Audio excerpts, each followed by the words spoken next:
पूजामूलं गुरुपदम मंत्रमूलं गुरुवाक्यः मोक्षमूलं गुरुकृपः गुरुर्ब्रह्मा गुरुर्विष्णू गुरुर्देवो महेश्वर गुरुर साक्षात परब्रह्म तस्मै श्री गुरुवे नमः। आज आपल्या या खंडगाव नगरीमध्ये अखंड दत्तनाम सप्ताह चालू आहे आणि या सप्ताहामध्ये महापूजा कीर्तन सोहळा पहारा या नामाच्या गजरामध्ये अखंड नामस्मरणाच्या गरजामध्ये कीर्तन सोहळ्यामध्ये महापूजेच्या या स्वयं सर्व देवी देवतांच्या या पदस्पर्शामध्ये या नामामध्ये त्यांच्या सानिध्यामध्ये आपला हा अखंड दत्तनाम सप्ताह पूर्ण होत आहे। आणि हे करत असताना भक्त हो,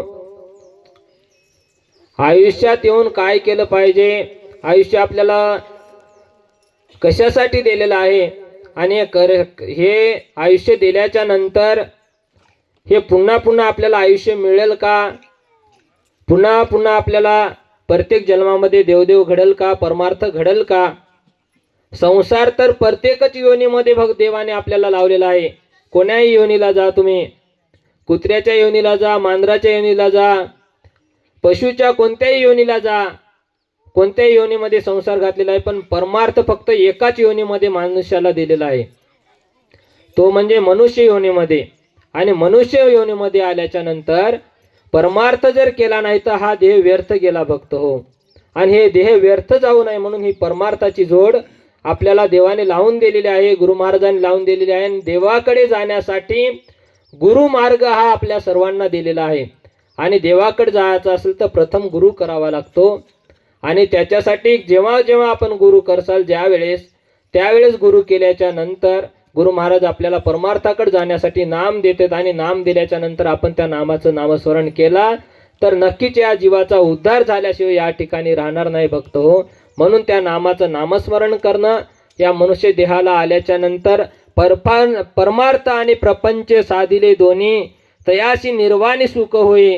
म्हणून हे परमार्थ आणि प्रपंच या देहामध्ये साधावा लागतो, तरच आपल्या जीवाचा या 83,99,999 येण्या फिरून शेवटी हा मानवाचा जन्म आपल्याला लाभला। आणि या जन्मात येऊन जर आपण नामस्मरण केलं, परमार्थाची जोड घेतली तर या ठिकाणी संसाराला तर आपल्या जीवाचे हित होते। मायबापो हित तेच करावे देवाचे भजन, नामाचे साधन साधवावे, नामाचे साधन साधवावे। या ठिकाणी मायबापो या ठिकाणी जर आपला मनुष्य देहामध्ये आपण येऊन जर त्या देवाचं नामस्मरण नाही केलं तर आपला हा जन्म वाया गेला। या नर देही सोहित करा चुकवा 84चा फेरा, बापूजे म्हणे बाळगुरु साधू खरा, नाम घेता गेला पहिलं पारा। या जीवनातून जर या सगळ्या 83,99,999 योन्या फिरून आपल्याला मानवाचा जन्म लाभला आणि या नरजन्मात येऊन जर आपल्याला तरुण जायचं झालं तर नामस्मरण करावं लागतं। कोण्याही संप्रदायात जा, कोण्याही धर्मात जा, कोणत्याही संप्रदायाचा गुरु करा, गुरु हा मंत्र देतो आणि त्या मंत्राचं तुम्ही जर नामस्मरण केलं तरच तुमचा जीव त्या ठिकाणी देवाच्या चरणी लागतो, अन्यथा लागत नाही। कारण का, तुम्ही नाम जरी घेतला आणि त्या देवाचं जर नामस्मरण केला नाही त्या नामाचं, तरी सुद्धा तुम्ही नुसतं नाम घेऊन त्या ठिकाणी पावन होणार नाही। कारण का, आपण अकाउंट जर खोललं त्या ठिकाणी बँकेमध्ये आणि त्याच्यात जर देवाणघेवाण केलीच नाही तर त्या ठिकाणी ते अकाउंट उघडून काही उपयोग आहे का। त्याच पद्धतीनं नुसतं गुरु करून त्या ठिकाणी नाम घेऊन उपयोग नाही, तर त्या गुरु महाराजाची सेवा करावी लागते, दिलेल्या नामाचं नामस्मरण करावं लागते, त्या ठिकाणी या जीवाचा उद्धार होतो। म्हणून आनंद देवदत्त स्मरा सदोदित, त्याच्या भगवंत जवळी उभा। या ठिकाणी भक्त हो, ज्या वेळेस तुम्ही देवाचं नामस्मरण करता अखंड प्रेमानं भावानं श्रद्धेनं त्या ठिकाणी भक्ती करा।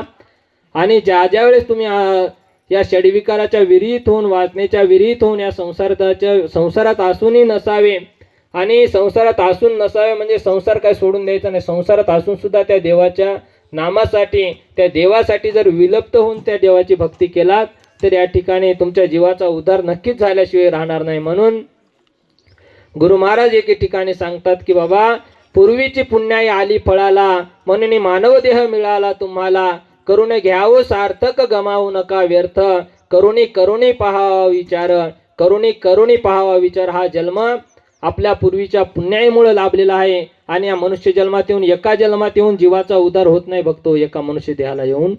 तर या ठिकाणी या जन्मात येऊन जर देवाचं नामस्मरण केलं पुढच्या जन्मात जर पुन्हा मनुष्य जन्म भेटला तर पुढच्या जन्मात अजून देवाचं नामस्मरण केलं तर असे कितीतरी जन्म घेऊन त्या ठिकाणी आपण जर प्रत्येक जन्मात नामस्मरण करत राहिलो तर कधीतरी आपल्या या जीवाचा उद्धार होऊ शकते किंवा अन्यथा या जन्मामध्ये आपला उद्धार होण्यासाठी कलियुगामध्ये 100 वर्षाचं या ठिकाणी भक्तमंडळी हो आपल्याला या देवाने आयुष्य दिलेलं आहे.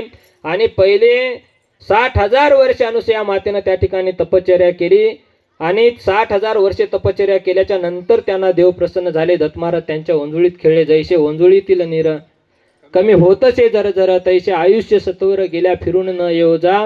हे आयुष्य क्षणभंगुर आहे. कधी हे आयुष्य आपलं निघून जाईल. हा देह पाण्याचा बुडबुडा आहे मायबापू हो.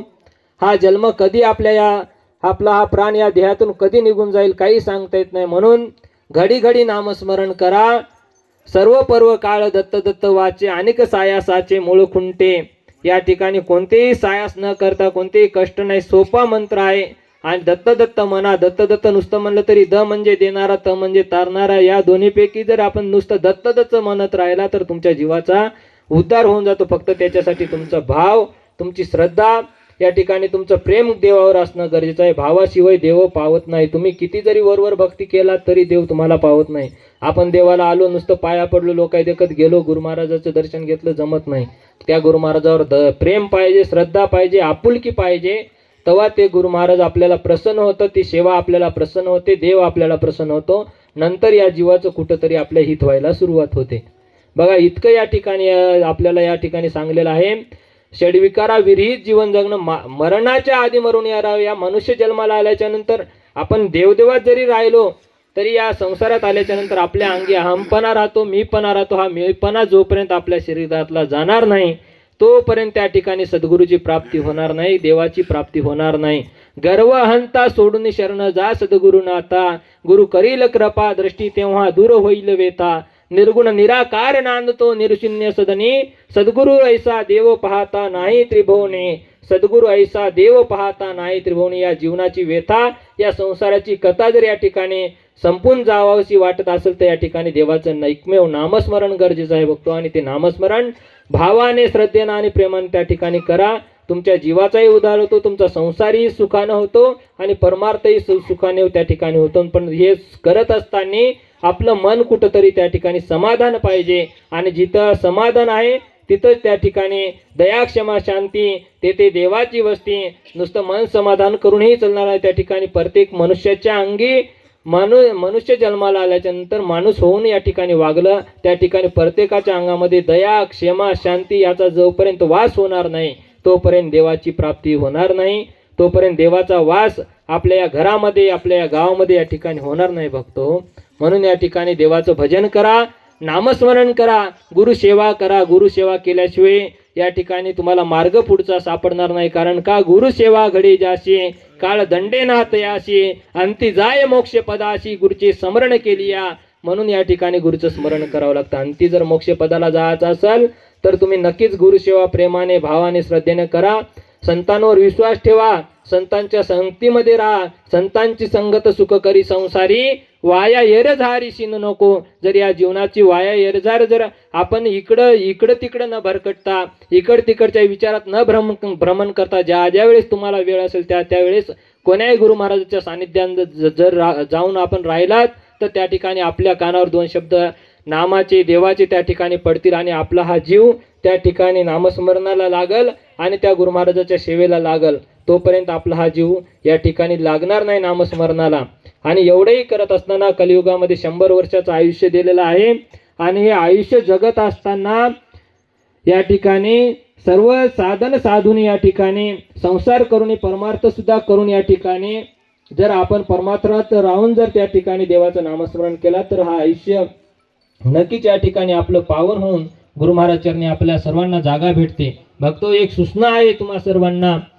आपलं धर्माचं कार्य आहे आणि सद्गुरु समर्थ बाळगीर महाराज ज्यांचं समाधी स्थळ श्री तीर्थक्षेत्र नांदेड गाडीपुडा येथे आहे आणि त्यांची जन्मभूमी तीर्थक्षेत्र राहेर श्री नरसिंह भगवान चक्रधर स्वामी आणि बाळगुरू महाराजांच्या पदस्पर्शाने पावन झालेली ती भूमी आणि नरसिंह भगवानच्या पाठीमागे सद्गुरू बाळगीर महाराजांचं भव्य मंदिराचं बांधकाम त्या ठिकाणी चालू आहे.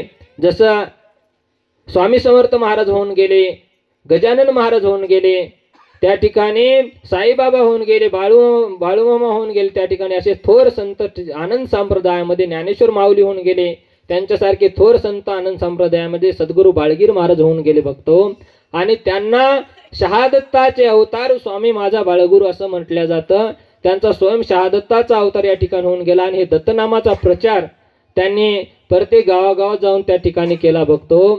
आणि या दत्तनामाने अनेक भक्त त्या ठिकाणी तरुण गेले. त्यांच्या अनेक लीला, अनेक चरित्र आहेत. जसे स्वामी समर्थ महाराजांचे चरित्र आहेत, शिरेली आहेत, त्या ठिकाणी त्यांच्या कथा त्या ठिकाणी वर्णन होतं शिरेलीमध्ये. त्याचप्रमाणे यांचेही जीवनचरित्र कथा आहे. परंतु या कार्यासाठी त्यांचे जीवनचरित्र कथा ही त्या ठिकाणी अवलौकिक झाली नाही किंवा सगळ्याच्या परिचित झाली नाही, परंतु ती एक दिवस या ठिकाणी नक्कीच होईल.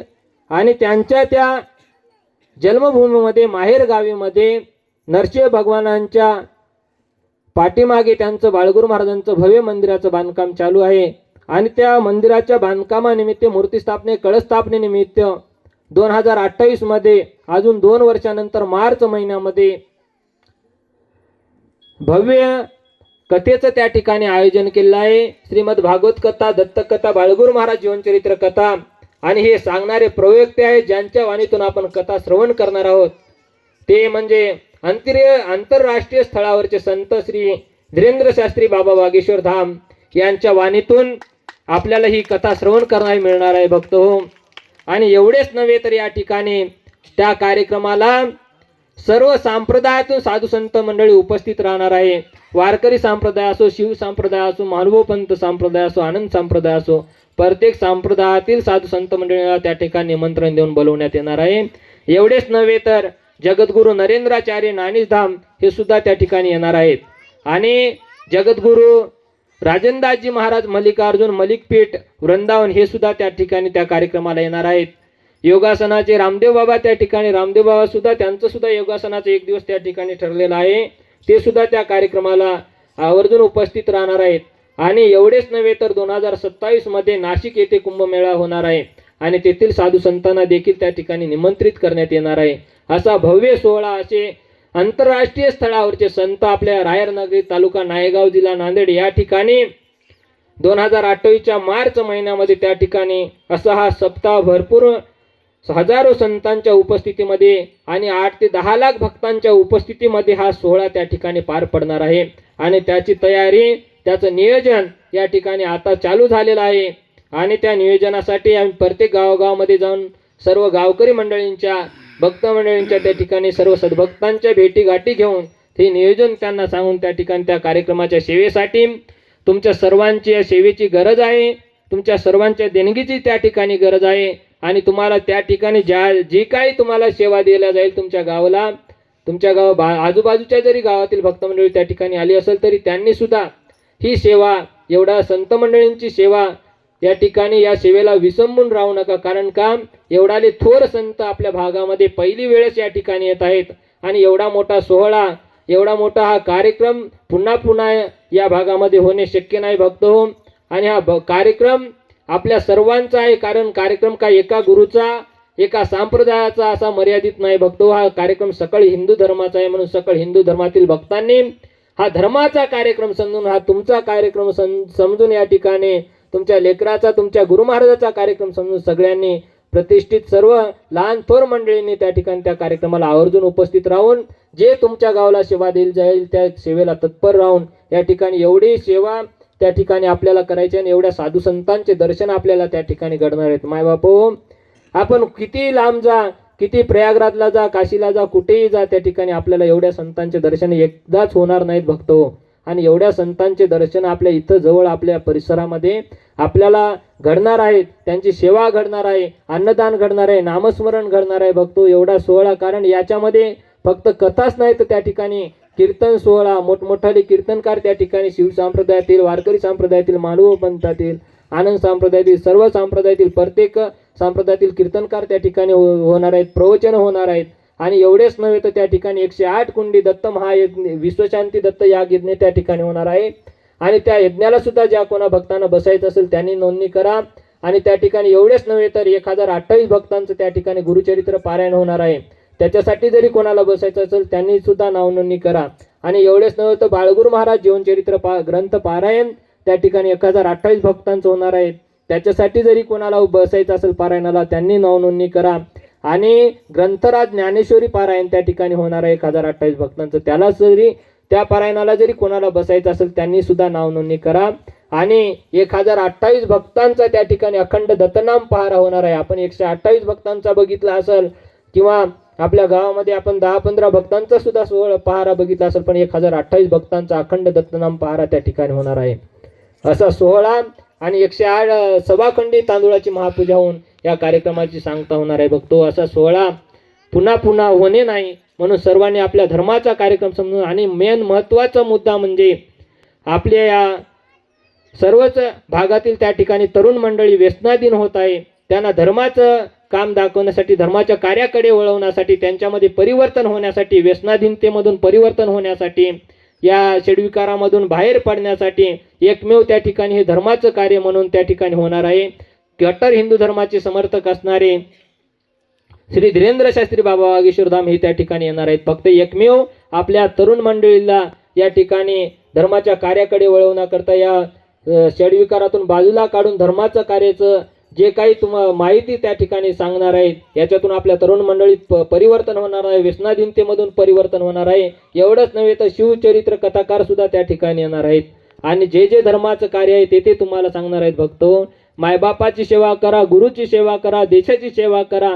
आणि धर्म वाचला तर आपण वाचू, आपण वाचला तर धर्म असून आपण वाचला देश वाचवल. बघतो म्हणून या ठिकाणी तरुण मंडळीला, पुरुष मंडळींनी मायबापाची सेवा करा. तरुण मंडळी तुम्ही सुद्धा मायबापाची सेवा करा, देशाची सेवा करा, गुरुची सेवा करा, धर्माची सेवा करा. हे सांगावं लागत आहे. पहिले लोक करत होते, पण आता सांगावं लागत आहे. कारण का? कलियुग आहे. कलियुगामध्ये अधर्म झाला, लोक झाले दोषयुक्त. कोठून आले कोठे जाणे न कळे सोयीत, नास्तिक धर्म फार वाढला झाले भक्त. या ठिकाणी भक्त हो, कलियुगामध्ये प्रत्येक दिवसेंदिवस माणसांचे विचार बदलत आहे. मिनिटाला माणसाचे विचार बदलत आहे. माणूस देवाकडे कमी येत आहे आणि वाईट वासनेकडे, षड्विकारात जास्त गुंतत जात आहे. फक्त आपला संसार आणि आपले मुलं यातच आपण गुरफटत आहोत. पण धर्माकडे कोणाचं लक्ष नाही, परमार्थाकडे कोणाचं लक्ष नाही. याच्यासाठी हा भव्य सोहळा त्या ठिकाणी आयोजित केला आहे बघतो. म्हणून तुम्ही सर्वांनी या कार्यक्रमाला सहकार्य करणार किंवा नाही करणार हात वरी करून सांगा. सहकार्य करणार हा की नाही? आवाज. कार्यक्रमाला सहकार्य करणार की नाही? मग देणगीला येऊ की नाही? नक्की देणार. देणगी सेवा करणार, गावाला दिलेली सेवा करणार. जय हो. बोला संत समर्थ बाळगीर महाराज की, दत्तात्रेय महाराज की, मा सती अनुसया माता की, सकल हिंदू धर्म की, सनातन हिंदू धर्म की जय हो.